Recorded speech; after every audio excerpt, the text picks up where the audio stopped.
You are listening to the This Life podcast with Dr. Drew Pinsky and me, Mike Catherwood. That's right. We're doing it this time. So check it out. Thanks for listening. You live.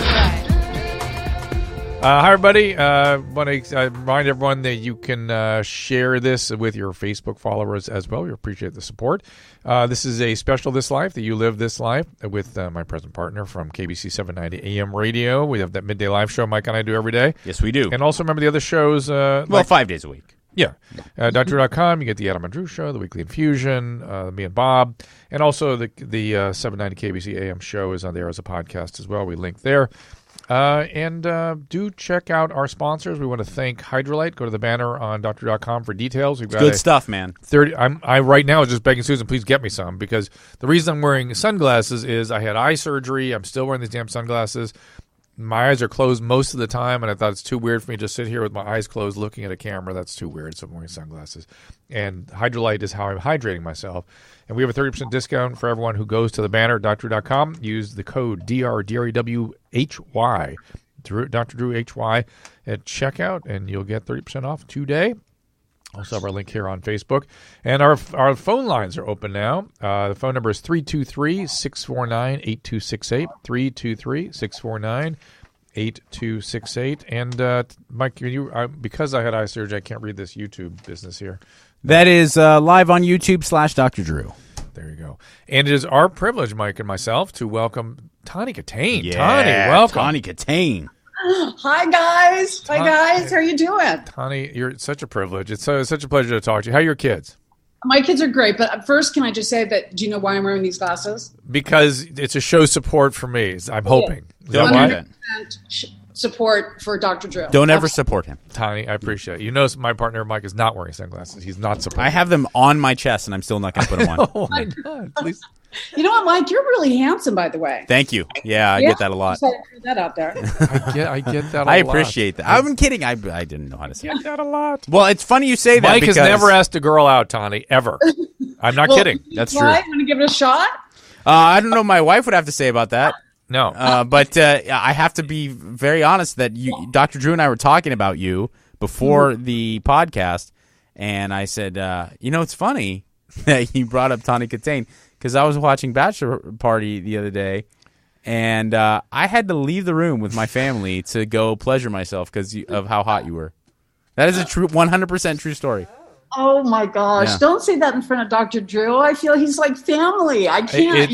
Listen, first of all, listen, I do radio every day with Mike. Yeah. I understand his tendencies, and this is nothing new. Hey, and also, to be fair, I beat off every once in a while to Dr. Drew. So, I mean, I'm sitting Tawny. there doing radio. I'm sitting there looking across the console on my radio partner. I'm like, what a beautiful man. Welcome, Tawny. I might have to just go and... But the really interesting thing here, what I was saying was Mike has, because of his attractiveness, has never had to ask women. Literally has never asked women off. Even your wife. Even your wife.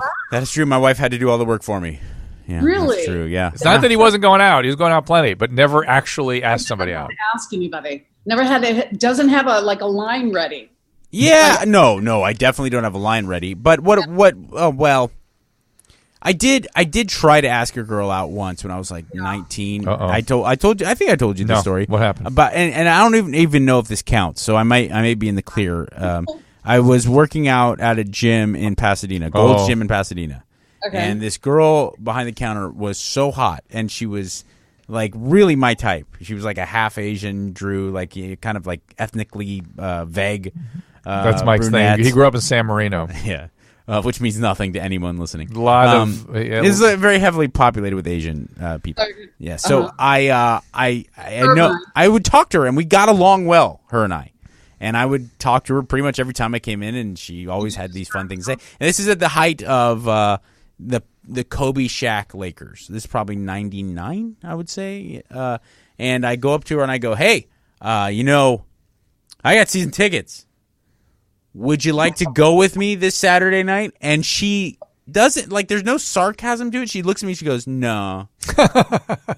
Not really. You can't make up a lie, like, I have a boyfriend. There's no, I'm married. She just said no. I got that as asking a girl out. And you got turned down, Mike. Yeah, I did. So I'm 0%. The one and only rate. time. The one. That's why he stopped forever and signed off it completely. Yeah. Just went, I'm done. I'm out of here. Yeah. Went back to having the women chase him. They don't chase me. Mike, what do they do then? They hang around with me long enough for me to put my penis in them. That's really how it ends up. Oh my God, Drew, are you? I told serious? you, Tawny. I told you how he has Susan and straighten this out. I have family. This is like I can't. It's like Tawny, Susan, help me out here. Susan, wait, my wife's here too, so help me out. Susan, I love you. Oh, I love you too. So, what are you up to these days, Tawny? Well, it's Sunday. Yeah. Let's just start there. And on Sunday, it's my favorite day because I just nothing, absolutely nothing. That sounds so good. You were on an episode of Botched? I was. Is that aired yet? What? Has that aired yet? No, it hasn't. Are we allowed to talk about it? You know what? I don't. Well, I guess now that we brought it up. Yeah, you are. Okay, we are because Terry Dubrow is a friend of ours, and right. Heather. We had dinner with them last week, and he had mentioned you're struggling with a seroma or something. I didn't really ask questions. I'll tell you. Yeah. Yeah, it's the lymphatic system. So I mean, listen, I've never met a doctor before. I was on the show for I wanted my natural breast back. I didn't want my implants in anymore for numerous reasons. But I went to the doctor who first did it, and where there was a problem, and the doctor said, "It's not me. I didn't do anything." Oh boy. So after this particular surgery with Terry, Dr. Dubrow, I went into his office, and he was the first doctor I ever met that went, you know what, that might have something to do with the surgery, and took total responsibility. Oh, sure. No, he's the real deal. He's the real deal. Dr. Drew would not, and this is all joking aside, Dr. Drew would not bump elbows with a doctor, even a plastic surgeon, unless he or she was really reputable and respectable. No, he's the real deal. He's an artist. You will hang out with human beings that are shady as hell, but you will not. You do not take kindly to doctors who do not take their job seriously. That's true. I'm sort of tough on my peers. Well, he's like you, Drew. He's you get what you see. Yeah. You know, he's one of the nicest guys that you'll ever meet. That's right. He's real. He's everyone thinks, oh, because he has this and this and that. No, you wouldn't know he had two nickels to rub together. He's this is the salt of the earth. What made you, and if you don't want to get into his details. brother was the lead singer of Quiet Riot? Quiet Riot, yeah. Kevin? Yeah. Really? You didn't know that? I didn't know that. The guy that killed him died, yeah. He passed away. Yeah. Kevin Dubrow, one of... Terry Dubrow? Kevin Dubrow. Well, yeah, but I mean, I know Bert Dubrow. Doesn't mean they're related. I never heard about that. Can I just say that Rudy Sarzo played in Quiet Riot, and he was the bass player for Whitesnake. Oh, that's interesting. He was also, I believe, Ozzy's touring guitar player or touring bass player for a long time too. Rudy Sarzo, another guy I see all the time. He's a really nice guy. He's like over the top, super committed animal rights activist. Oh, and like we were just talking about before, belongs in the club with Drew and Terry. Just the salt of the earth. Yeah, super nice dude. Great guy. Can I ask a quick question?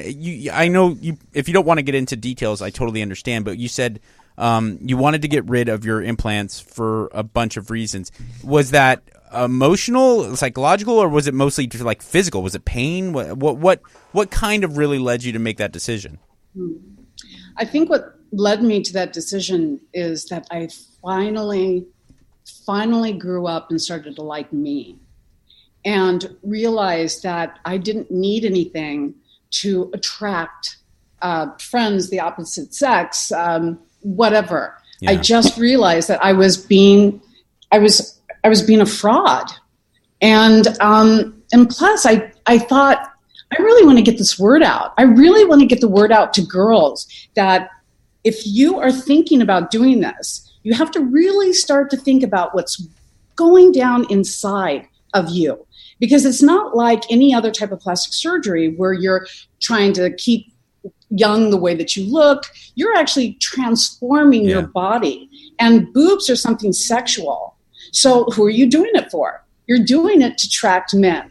Now, what kind of men are you going to attract? You're going to attract the same type of man who is a little messed up here like you are for getting them in the first place. Well, at least not in a relationship, but at least the you're going to attract the eyeballs of men. You know what I'm saying? Like it's going to become this thing. And I'm glad you pointed that out because breast implants and ass implants are different than other plastic surgery in that you're not trying to preserve you as you like you. You're trying to totally alter you as you know you. You're trying to change specifically sexual signals too. Yeah. I mean, specifically right. that. Yeah. And let me bring it back to Terry for a moment.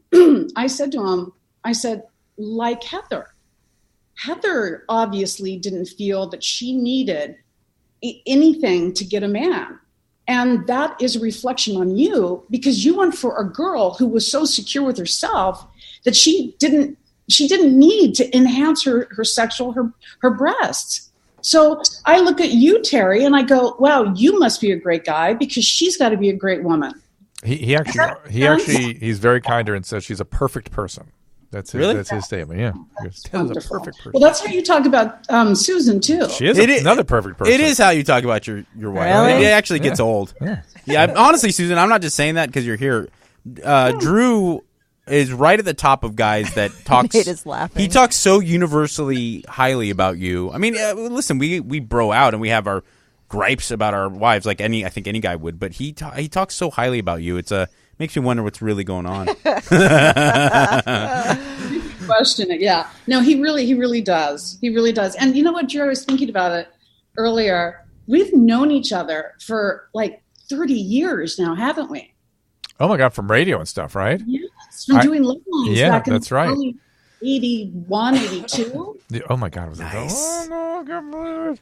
That's crazy. You know, you brought up Whitesnake, and I probably through the generations, that would be the thing that people most identify you as is the girl in the Whitesnake video. I have a personal story about David Coverdale, the frontman of Whitesnake, and I don't know if I ever talked about this on the air. This is very funny. I was seeing a ear, nose, and throat doctor maybe 10 years ago. Sugarman? I don't remember who it was, but it was he was a pretty famous guy, and almost all his clientele were rock singers. Beverly Hills? Yeah, it was. It's probably Sugarman. And his brother managed the Doors. Yeah. That's a pretty cool gig. You didn't know that? No. Yeah. So I it's like one of those doctor's offices where you have to press the button and then like it highlights and then they let you know you're in the waiting room. Yeah. So I do that and I highlight the button. And I'm waiting for the doctor to come out to see me. And I have an appointment. And David Coverdale comes in and walks in. He's sitting in the waiting room with me, right? And I'm one of probably 3 people in the entire world at my age at the time who recognizes him and is like geeking out. And he's with another dude. And the doctor's assistant comes out and goes, yes, Mr. Catherwood. And I go, yeah, that's me. And I go to stand up. And he's like, wait. I'm next. Oh, no. And I go, I wasn't like, I was kind of intimidated. I was like, well, okay, whatever. I mean, I ain't got anywhere to go. And the assistant very nicely said, no, actually, his appointment is at 3:15. Mr. Catherwood is next. So David Coverdale goes down the hall, like walks right by this lady, walks down the hall, and I could hear him screaming about the doctor. He's like, I drove all the way from so-and-so, and I have to wait behind this poofta? I'm like, what? Why am I a poofta? I didn't even do anything to you. That is Yiddish from me. That's so funny. I'm so sorry about that, but you know what? That's David. Yeah. I saw.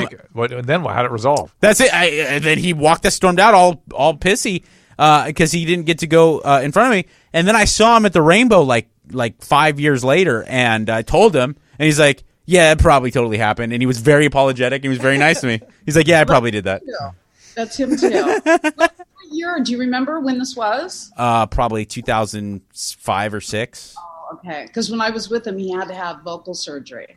Ooh, nice. So we were there a lot, and I was wondering if it was during that time.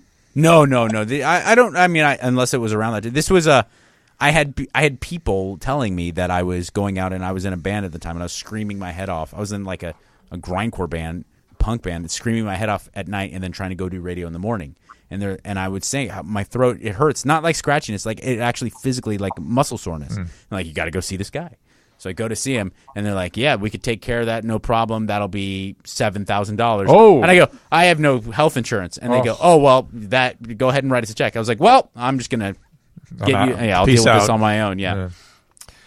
So, Tawny, with the lymphatic stuff, is that requiring like lymphatic drainage now or massage? You know, I have 10 days in a row that I have to go to Hogue, and I don't know what they're going to do to me. But I think it's more of a manipulation of the legs, and very, very sexy. I've got these real sexy compression socks. Oh yeah. And then they massage the lymphatic back too, back up towards the core. Yeah, they can do that. And it often gets better. It often, I mean, is it lymphedema? Is that what you have? Yeah, and it doesn't. She said to me that she thinks because of the MRIs, look at all these bruises that I have. Oh my gosh. Yeah, because I'm not an easy stick. So they had to do an MRI contrast with the dye. Yeah. And one without. And they had to stick me. I mean, look at that. Look at that. I mean, oh man, you are all bruised up. Oh, I look like a heroin addict. You look like Rihanna after Chris Brown date. Now, was that just for gadolinium enhancement, or did they actually light your lymphatic up? You know what? I think I don't know. Okay. I don't know. That day, I spent like 3-4 hours at the hospital, and just the other day on Monday, I had a call. I called my doctor because my legs felt like they were burning. And since the doctors are all worried about blood clots going to my heart, Monday I called her and I said, my legs, I can't take the pain anymore. I can't. And I haven't taken anything for the pain. And I said, I can't take the pain anymore. She goes, call 911. Oh my. And I went, oh God, no, I don't want to call. It's like when your alarm goes off, you go, I don't really want to bother the cops, but maybe there's, that type of thing. Yeah. Because I want you immediately, because if you go to the emergency room, you'll be sitting there for 6-7 hours. Because I want them to see you immediately. So the guys come, they pick me up, and they get me to the hospital. And one of the policemen turns around and says exactly what he said that you said. He goes, I just want you to know, last night, me and my girlfriend were watching Bachelor Party. Yeah. No. I went, oh God, thanks. As I'm laying on the gurney. Oh my God. Yeah. Well, lymphedema doesn't necessarily get resolved completely, but it can get a lot better. It can get a lot better. It's a good band name. Lymphedema. Yeah. Nice. It's terrible, but she said that it's something I'm going to have to keep an eye on for the rest of my life. Right, but it's manageable. It doesn't have to get out of control. It doesn't have to make you miserable. It can, but it doesn't have to. Right. Just real quick, it's like the veins, they get clogged, but the lymphatic system breaks. Yeah. And so then everything that goes through that is what makes the legs and the ankles and everything build up. Right. And so lymphedema is a little different than usual edema that's related to the veins. Lymphedema is related to the lymph system backing up. And again, it's a little more challenging. It's a little more chronic, and but again, it's usually manageable. You'll like the lymphatic massage, I think. Yeah, that's what I'm looking forward to. So other than botched, anything else we should look out for you? I started. There's a show that we're actually in post right now called Moms Anonymous. Ironically, because you know how I feel about Alcoholics Anonymous. But it's called Moms Anonymous, and I am the executive producer and the reluctant star. Huh. Nice. I start getting on the other side of things, because aging in this business is not fun. No, without question. And in fact, I was going to say you've been very open about your dealings with addiction and your problems with in many arenas. And I wondered, I don't know if anybody ever talks about it directly with you, but when you are, and you still are, without question, I'm not saying that to blow smoke, you are one of the more beautiful people on the planet, but when you make a living doing that, and you're 23, 24, 25 years old, does it present its own kind of psychiatric issues, knowing that there's such a premium put on your looks? It has to be such a really weird, almost unique type of psychosis where your presentation is your livelihood. Well, that's 100. You're 100% right, but unfortunately, you don't realize that and come to that conclusion until you get older. Mm-hmm. When it's too late, and then you look back, which leads to why I finally fell in love with me and started liking me and went, you know what? I don't need these anymore. oh, I'm good. I'm good. I can do this. And what, like testicular cancer, do you get to keep those implants? Because I know my friend, he kept his balls. What are you going to do with those now? I don't. I think they're in the Smithsonian now. with the car. They should bronze them. That'd be awesome. As the headlights. That was a good one. But have you had I know my friend Christina Ferrari had some very explicit run-ins around this issue that were like egregious. Like I couldn't believe what she was dealing with. And by the way, I still think she's one of the best broadcasters out there. She's awesome. Yeah, the very fact good at her job. Yeah. that they take somebody like that who not only has the right appearance for television but also has the skill set, and still you get and women disproportionately to men. Would you say? Hey, I will. Not to interrupt here, but I will. I'm not speaking out of school here, and I'm not trying to name drop. I think it's important to mention this. I had Goldie effing Hawn tell me to my face. She. My wife knows her through working with Oliver Hudson for many years, and the Hudsons were nice enough to invite me to go out and hang out with Kurt and Goldie. And Goldie said, she's like, I was as big an A-list star as there could be, and there was just a time where casting directors, executives, they said you aged out. They would tell her you're done. Like, I think it's illegal to say that. Not in 1985, probably. I guess. But so, Tawny, go ahead. Your perspective on this. Well, my perspective, I lived through it. I'm living through it. It's not fun. It doesn't feel good. It's you've really got to dig deep in yourself, because if it's been all about your looks all this time, and then now you have to wind that back. It's kind of like Arrested Development in a way. Yeah. I mean, you didn't really get a chance to grow because you were spotlight on your looks 24/7.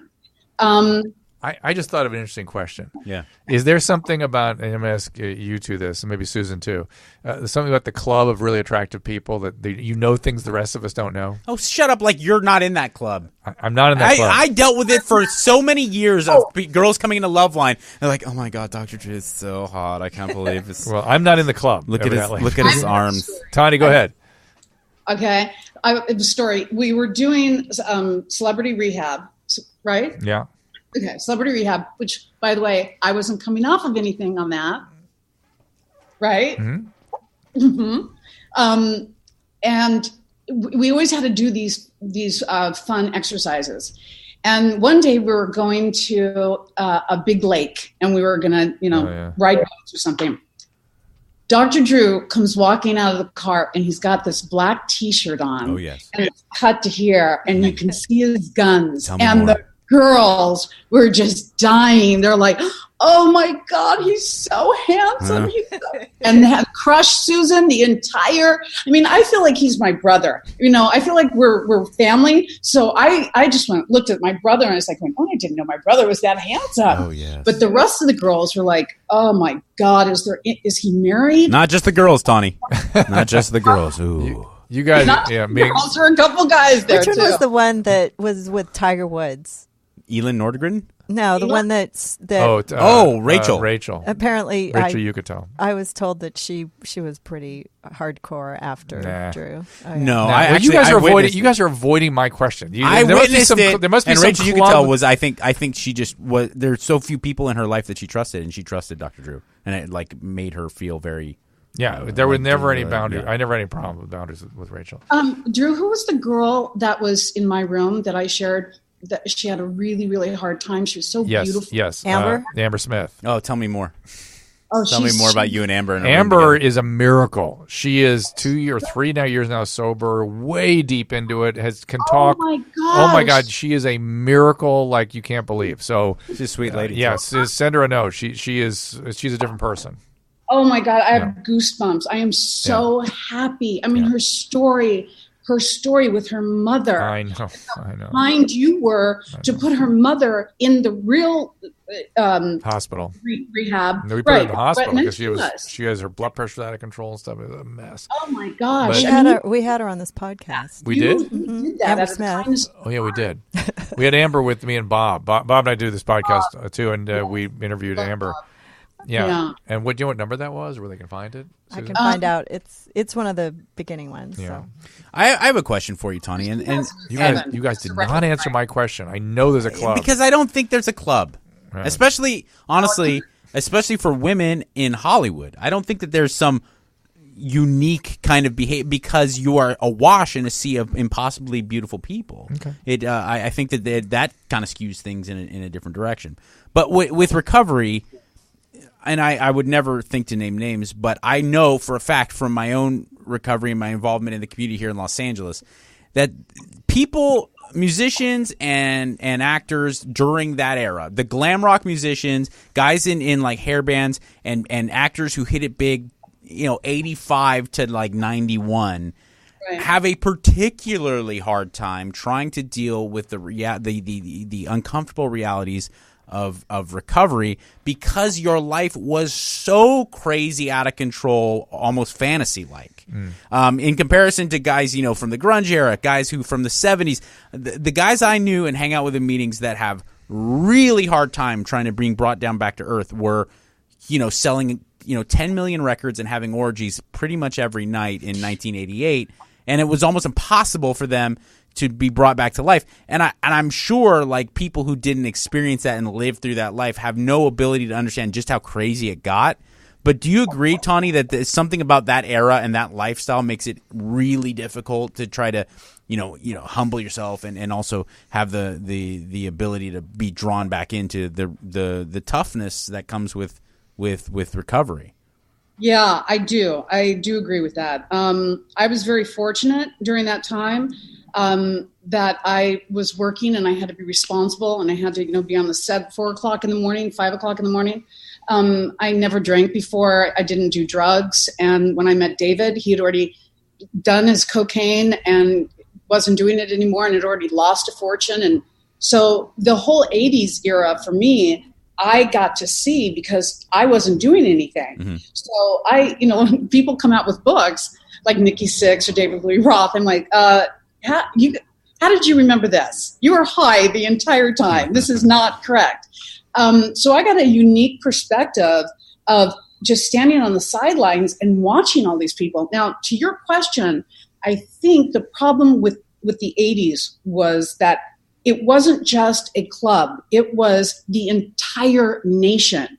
Even if you weren't in a rock band, you still dressed like that. Right. Everybody took that persona on. When the 90s came, all of a sudden, Nirvana was a different perspective. Then punk was a different perspective. So it kind of divided and became more eclectic. So the 80s was this really unique bubble. And I think once it died and went away, I think it was not only having trouble with drugs and alcohol, it was trouble dealing with the fact that it was no longer the way of the world. Right. The party ended. The excess of the 80s, kind of just went away. Ended. Yeah. And I'll run into, and I won't name names either, but I'll run into guys that, either played in Whitesnake or played in choir or whatever, and their hair they're 70, yeah.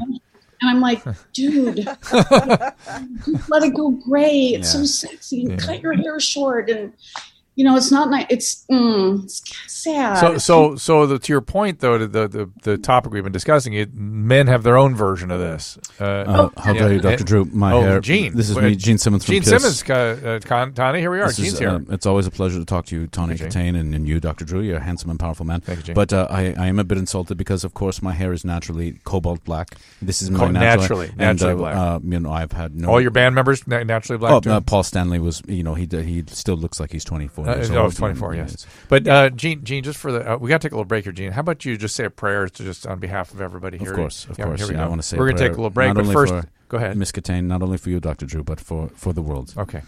Shloch lechaynu shmelayeni shmelachano yechayne machshana machene shlachane mai yegolochene yeshuvicha. Right back.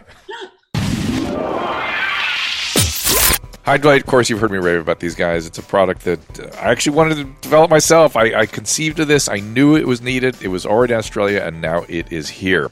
It works. The feedback is unanimous. Even though it's great to use, though, when you're sick or dehydrated, you can use it every day, especially now that the weather is changing. It's hot.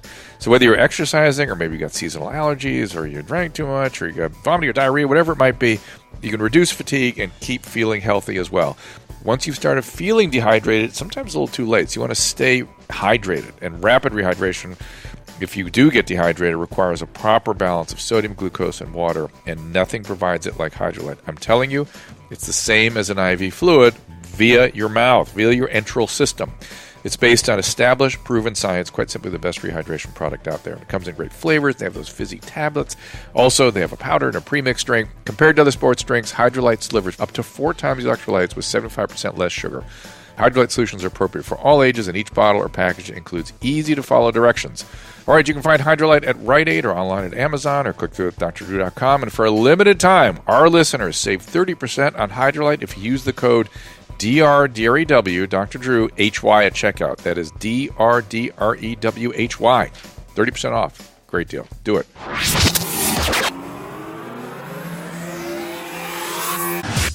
Well, one of the great parts about working in recovery is seeing former patients successfully move on. And I've had patients that have come up to me years later and shake my hand and say, you know, sometimes people are kicked out of treatment. And many of these folks move on to become mental health professionals themselves. And, of course, the field of psychology is vast. The need for competent practitioners is huge. If you're considering this rewarding career, I urge you to consider the California School of Professional Psychology at Alliant University. Now, I've known them for a long time at Alliant University. I've spoken at their past events. It was founded in 1969. It's boasts an alumni network of nearly 50,000 people worldwide. And Alliant has fostered many of today's mental health pioneers, authors, and advocates. CSPP at Alliant University hosts both on-ground and online programs in business psychology, marriage and family therapy, clinical counseling. They also offer APA-accredited doctoral programs in clinical psychology that can allow for specialization in child psychology, clinical forensic psychology, and integrated psychology. And the faculty is crazy. It's made up of leaders and historical figures like Abraham Maslow, Carl Rogers, Viktor Frankl, some of the true fathers of modern psychology. For more information, and I worked alongside of these students as well, by the way, in the clinical setting, as well as having lectured at the institution. So for more on the California School of Professional Psychology, CSPP, at Alliant, click the Alliant banner on our website or visit Alliant, ALLIANT.edu, alliant.edu. Back. Mike is still in the bathroom, unfortunately, but we are back. Tawny, you there? Tawny Kitaen? Uh-oh. Tawny, there you are. I'm here. All right. Mike went to the bathroom, so he'll be back in mere moments. We're going to take some questions from Facebook and back to my explanation for my sunglasses. I had eye surgery, and I'm wearing sunglasses because I have to keep my eyes closed most of the time, and it would be too weird to be looking at a Facebook feed with my eyes closed. Then you'd think even stranger things than me just wearing sunglasses. So, Susan, any Facebook questions? So there's no picture of... Oh, there he is. I got him. Oh, you guys look so good. Does Tawny have her glasses on too? Yes. Yeah. Good. Excellent. I appreciate adorable. that. I dig that. So let's talk smack about Mike while he's gone. Who would like to do so? Why don't I just leave too, and you guys can just have at it. Let's have some girl talk. I don't want to be on camera. We do. It's not girl talk I want Tawny and Susan having. Yeah, I know. We have girl talk, don't we, Susan? Yes, we do. Yeah. We've hit it off very well. We do. Very well. You very well hit it off. We're both Newport girls. What's coming off on Facebook? Let's get to our listeners and viewers. All right. So let's see here. Then we got to go to calls. Word. Okay. Word, yes. Think of that prayer, by the way, for Jane. Oh, yeah. I'll thank you. All right. Are there any calls up there? Yeah, we have calls. Yeah. Yes. Let's see. Okay. So do you want to stay for the calls and listen in, Tawny? Tawny, up for some calls? I'm up for some calls, absolutely. And, you can chat with your Facebook friends. If you have to go, let me know, but we're going to get to it. I want to share this on my Facebook, but I don't know how to do this. Just tap on it, cut and paste, and put it on your Facebook. That is a beautiful thing. Got it. Okay. Okay, Mike. The technology is amazing. Let's see here. There is a bit of a lag time, but I'm trying to talk to Daryl, so give it a second. It's not my fault. It is this computer's fault.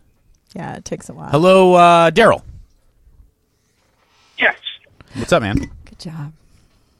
Hey, buddy, what's happening? Hi, Daryl. We hear you. Hello. Yes, Daryl. Gentlemen. Yes. Daryl, proceed. Hello, Miss Tawny. Hi, Daryl. Yes. Yeah, it's Daryl, your Twitter and Facebook friend. Daryl Robertson? Yes, it is. Wow. Nice to talk to you. Daryl. You too. Anyone? Another age reference. Back to my people, my peeps. Okay. Yes. My question for you, Miss Tawny, I bet you've never heard this one before.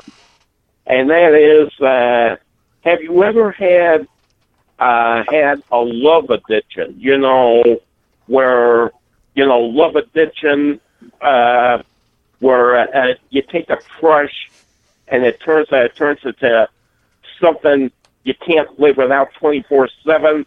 And if so, what did you do to control it or get rid of it? Daryl, do you suffer from something like that? Heck no. Heck no. Okay. I'm 60 and I haven't fallen in. I stepped in love, but I've never fallen in love. Okay. Well, let me just, before Tony, you answer that, let me just say that people debate whether there is such a thing as love addiction. It's sort of in the same category as codependency. They really debate that, huh? Well, some people go, they debate whether you could, if you're really in an actual love relationship, can you be addicted to it? They think it's a distorted experience. You can't really call it love. Gotcha. I think love addiction is a construct that helps people understand some of their behaviors. But if you find that you're shattered when a relationship ends, you're stalking people, or you're sort of unable to have a real connection. Adolescents do this normally. There's a certain amount of love addiction in adolescents normally. They can get going with that very easily. In adulthood, it's not so normal. But go ahead, Tony. You answer the question. Well, so do you think that it's a because it sounds pretty much codependent. Yeah, it's in that zone. It's in that zone for sure, where people don't have good boundaries and they need other people to feel like they're whole, and it's in that same zone. I've actually had to deal with that from someone who was dating my ex-husband, who was stalking me, and to the point where my ex had to put a severe alarm system in my house because I thought I was going to come home and there'd be a boiling rabbit in my kitchen. Right. Seriously, this person was very scary. She'd been stalking me on Twitter for a year and a half, and I didn't know it. She was sending me, when I did find out, I saw pictures of her in bed, tweeting pictures to me. And so I've dealt with it being the subject of it, but I've never, the only time that I can ever think of like being in love where I couldn't live without someone was like you just said, when I was a teenager. Right. And that person was Robin Crosby, who happened to be the guitar player for Rat. And God rest his soul. He passed away of AIDS, right? Didn't he? I believe he died of HIV. Yeah. He did. Yeah, extremely sad. But yeah, we were like that. We were 16, 17, years old. And I think it's like you said, it's very, for teenagers, but we didn't stalk each other and it didn't get out of control. Amber Smith came in with a lot of that. She went into the sex addiction program with primarily love addiction. Oh, man. And women often come to sex addiction through love addiction. That's right. She did. Yeah, she was stalking a guy at 12-step meetings. Yeah, that's right. Yeah. God, I'm so happy to hear that she's getting better. Oh, she is a miracle. She's amazing. So, yeah. So, okay. What else you got there, Mike? All right. Thanks you for Darryl. The call, Daryl. Daryl. My other brother, Daryl. Let's see here. This is a good question for Miss Kitaen. I don't know how to pull these up other than hit talk, and it doesn't seem to want to let me do that. Here we go. Come on now. Darren. Yes. What up, man? How's it going? It's going very well, sir. Good. What's happening there? Hey, how's it going? Is this Drew and Mike? Yes, it is. And Tawny Kitaen. Yes, sir. You live, both of y'all, and Tony and Susan Penske. Oh, thank you, Darren. You live too. Susan getting the shout out. Nice. Oh, boy. What can we do for you? Yeah, you can't leave her out. Thank you. Well, I've been listening to you guys for several years, and I can just first off, I'll say, Mike, I think you're underrated when it comes to the recovery community. You've done a really good service to people over Love Line. Drew, I agree. I mean, we don't even got to mention you. You're like the reverend of recovery, you know. And I appreciate everything you guys have done. I've been listening to you guys. A huge compliment, man. I appreciate it. Thank you. Thanks, Darren. Lo and behold, my brother, you know, ends up with an addiction. He likes cocaine, and I don't know if he's smoking it or just snorting, but we're in There, me and my family, and I just want to make sure I'm doing everything I can to either give him help and to keep my family on track, because they're having a really rough time of it, and just didn't know if there was anything you guys would suggest. Maybe I just want to make sure I'm doing all I can. You know what I mean? Where is he at? Has he been treated? Is he open to treatment? Is he contemplating treatment? Is he totally rejecting that he even has a problem? Where's his head? Okay, his head is right now. He's sort of like, yeah, I think I might do it, but you know, it's weeks turn into 3 weeks, and I had a really serious talk to him, and I said, look, let's do something about this, bud. I mean, I'll do whatever I can to help you out, and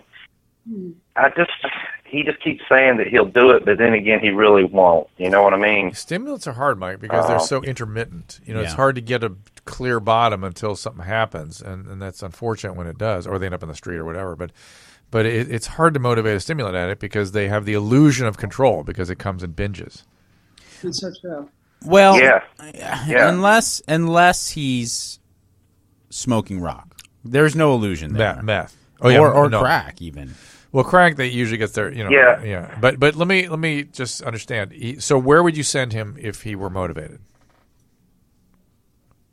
We've looked in a couple of recovery centers around here that are like Christian faith-based, and they're 6 months to a year, both of them that we've looked into, which I know from listening to you guys, 6 months to a year is ideal. And that's sort of where we're leaning. If we can get him to actually do it, and you know, I've actually thought about trying to do some type of intervention, but that was my next. I don't know. I mean, that was my next suggestion. But you have to hire. You know, you don't do that on your own. You have to actually hire somebody to do it, and it's a way of precipitating a crisis. You all have to be ready as well to leave him. You know, no longer be in his life if he doesn't go to treatment. I mean, that's the leverage you have, which is that's the whole purpose of that. Yeah. So. And my request to you would be, well, I guess it's not a request. It's because I can't pretend to know what's right or wrong to do here. I don't know you, and I don't know your brother. And all I do know is that you're probably really, really hurting and very concerned. And so often when you're dealt with this situation where you have a loved one, someone that you really care about that is dealing with addiction and is resistant to getting help, the common kind of go-to is to then pamper that or support the addiction, thinking that you're doing the right thing. Right. Give him some money because he's down and out. Give him a place to stay when he needs one. And although I totally understand the desire to do that. But they're in Nar-Anon. I assume they're doing the right stuff. Yeah, but if you're in Nar-Anon, great first step. If you're in Nar-Anon and then letting him sleep on your couch and rent-free, really who's winning here? And my point is that you got to be, if you truly love your brother and you want what's best for him, you and your parents and everyone else really has to be ready to pull the trigger on cutting him out of your life until he gets sober. Right. So and that's so hard to do, man. Support the recovery. You love somebody so much, and then the idea of like going, I'm going to cut him out of my life is very difficult, extremely difficult. You know, Mike and I are watching this show, Flaked. Yeah, I'm Will Arnett now about halfway through the second season. It really gets into the nuances of recovery. Well, and Will Arnett has been so open about his recovery, and you could tell he worked very hard to really, in a tasteful way, give the reality of being in the program. Yeah. But what were you going to say? What's the name of the show? Flaked. Flaked? Yeah, on Netflix. Netflix, yeah. On Netflix. And it's very good. Although I've lost hope for the Will Arnett character. He's not squared away. That's not just addiction. But he is anymore. That's not just addiction. He is surrounded by a lot of hot poon. In his defense, that's my point. Sometimes it's not just addiction. Oh yeah. Oh, that's one of the really serious problems we have these days. People don't get properly diagnosed and assessed and this kind of stuff. No, because sometimes it's just a manifestation of the problems and not an addiction. Right. Sometimes it's substances related to other conditions. Sometimes it's trauma. Sometimes it's addiction and something else. It can be lots of different combinations. But for Daryl, do you guys Sometimes agree it's just dependency that a doctor created by giving you the wrong medicines over too long a period of time. I'm sorry, for Darren, don't you guys agree that that has to be... Yes. The unfortunate is you got to go nuclear on it sometimes, and you just got to draw that line in the sand and say, I'm sorry, I love you, but because I love you, I cannot talk to you or have anything to do with you until you are not using. Also, okay. Can I ask you one more question? Yeah, of course. Okay. My parents were taking it really hard. My mother in particular. She's really just not gotten to the point where she just stays at home waiting for that phone call. And I've other than Naranon, I've tried to get her to tag up with somebody in a sponsorship situation. Right. Yes. And the Naranon group we go to is sort of, there's not anybody in that group that has been down the road to the point they can sponsor. So I know that you would probably suggest going to another Naranon meeting. Or a therapist, or an Al-Anon, just an Al-Anon meeting. Exactly. And that's why I was going to ask you, do you think it's appropriate for me to just suggest to her to go to a therapist? Oh, sure. 100%. Especially some of the older folk have trouble staying with Al-Anon and Naranon, things like that. Therapists sometimes will really be very, very helpful. And the what she's manifesting is what every mom of a severe addict manifests, which is the fantasy that if she doesn't rescue him, he will die. That is the fantasies. That's why we call them loving them to death, because the reality is the opposite is true. If they continue on the path they're on, they will love that person to death. And they just won't cut them off without a lot of support from somebody like a therapist or an Al-Anon sponsor or something like that, because they, in their every instinct, and of course the addict plays on this, every instinct and the addict, again, amplifying it, is that guy's going to die if I don't do something. Especially a mom. Yep. And Tawny's so right. I could sit here and talk tough, Darren, about like, man, you draw that line in the sand. And it all made sense to me from just experiencing it as an addict. It all made sense to me from being friends with that. Then I had a kid. Yeah. I can't effing imagine trying to carve my daughter out of my life simply because that's what's best for her. It's just you can't do it alone. That's for sure. Yeah. So, all right, Darren. Thanks, buddy. Appreciate it. Good luck, man, and thank you again for the compliments. It really means a lot. What else you got up there? I don't really have any other calls. Facebook up there, Susan? Well, I have somebody on Twitter who said she was on hold for an hour and then got hung up on. So we're working out the system. I feel kind of bad, but I also apologize, but it did look like they reset the calls from after the we lost our computer program. So Ashley, call us back. Yes, please do, Ashley. So we're this is a new technology for us all to enjoy. I'm sorry. Let's talk about Tawny. I'll look on Facebook. I'm looking through on my Twitter. Go ahead, Susan. I'm sorry. Well, I'm pulling it up. Hold on. So, someone asked it live, are you and Chuck in a good place? That's a good question. Let me put the glasses on. What did she say? What's her name? Shanae Mandel. Shay. Shay underscore Shay. S-H-A. Underscore S-H-A. Are Chuck and I in a good place? Yeah, we are in a good place. The divorce was thank God it was like just on the front end of TMZ.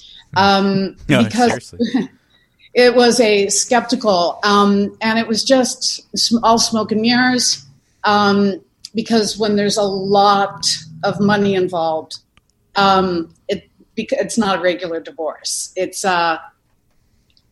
And when you're in the public, it's not fun. Also, and when they're kids, then the divorce lawyers can crank this thing out till you spent ridiculous amounts of money. Oh, we did, and 7 figures a couple of times. Oh, yeah, and I was responsible for half of it, and he was. So it was. Listen, I know today that the way that we went through it, Chuck would never go through that again. I think he really regrets it. I know he feels really bad. And we are in a really good place because what supposedly happened didn't really happen. But they jumped on it and seized on it to make their case better.